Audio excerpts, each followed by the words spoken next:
Why do you and others put a compressor on the channel for 1 decibel of compression that I cannot hear?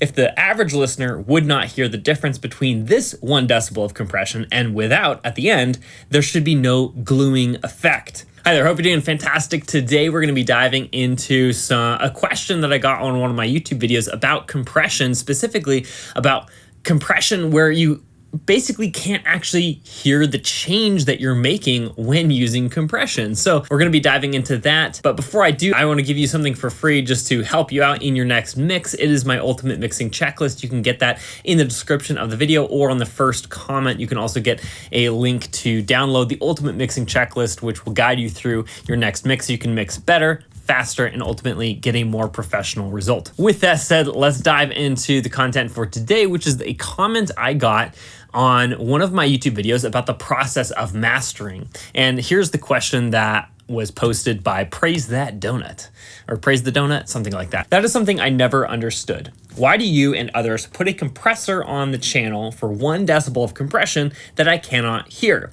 If the average listener would not hear the difference between this 1 decibel of compression and without at the end, there should be no gluing effect. Please correct me where I'm wrong.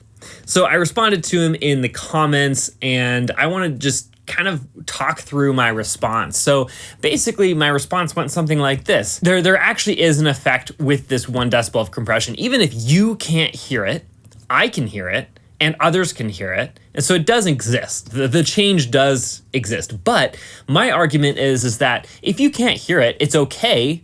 You actually can hear it, you just don't know how to listen for the change. And I put this into an example.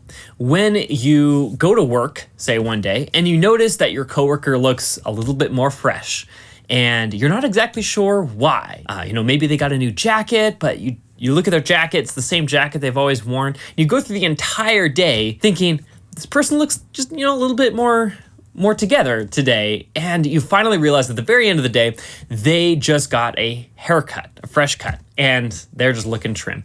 So all of a sudden you realize, okay, I noticed this difference at the beginning of the day, but I didn't know what it was until the end of the day. That is very, very similar to mastering or any change that you can or cannot hear. Compression being the most common of. Compression is really hard to hear, especially when you're just first getting into mixing and you can't really distinguish the difference between before and after a mixing, a change with your compressor. You just haven't learned how to listen to compression correctly. Just like when you saw your coworker, you didn't know to look at their hair and remember what their hair looked like before and after to be able to recognize the actual difference of why they looked better. So many times you'll make a change in your mix that you can't actually hear, or there's no audible difference in the mix as a whole, but don't let that stop you from making that change if you know it's the right change to make, because ultimately you will find out that it did improve your mix over time, especially as we layer all of these tiny changes on top of one another.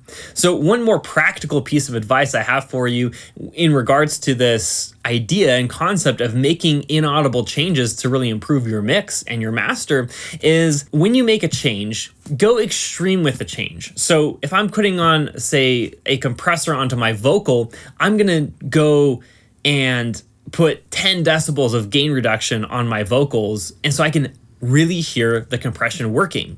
And then I'm going to back that off to, say, 3 decibels of gain reduction, and I may not be able to hear that change. But I know that it sounded good at 10 decibels, and so it's going to sound good at 3 as well. But I know I'm also not destroying and over-compressing my tracks by only doing 3 decibels. So if I'm going to make a change, I can go extreme and then back it off until I know it's going to be reasonable. Same with EQ. I can turn that thing up to 11. I know what that's going to sound like. It's obviously too much, but then I can back it off to where it's going to sound reasonable. EQ is a lot different. It's a lot easier to hear in most cases. But if you're making, say, 1 decibel boosts or cuts with your EQ, you might have a hard time hearing that. However, you know that what that change is actually contributing to if you turn it up too far and then turn it back down. But you know that if you're making these very incremental changes, it's going to add up to a large change in the right direction by the end of the mix. And most often people are over mixing their tracks because they want to hear each and every change they make. But be okay, be confident in making changes that you can't hear, because ultimately it's just slowly rounding out those edges to create your piece of art that is going to be perfectly done instead of overcooked or over mixed. I hope this was helpful in determining, first of all, why people are making changes that you can't actually hear inside of the mix and mastering process, but also give you a good framework to work with so that you can make those changes yourself and be confident that they are actually making a change in your mix in the end, and avoid over mixing your songs. Don't forget to like the video and leave me a comment on your thoughts around this topic. And then also, if you haven't picked up the Ultimate Mixing Checklist, again, that's available in the description or the first comment below this video. So appreciate you for watching, and I will see you in the next one.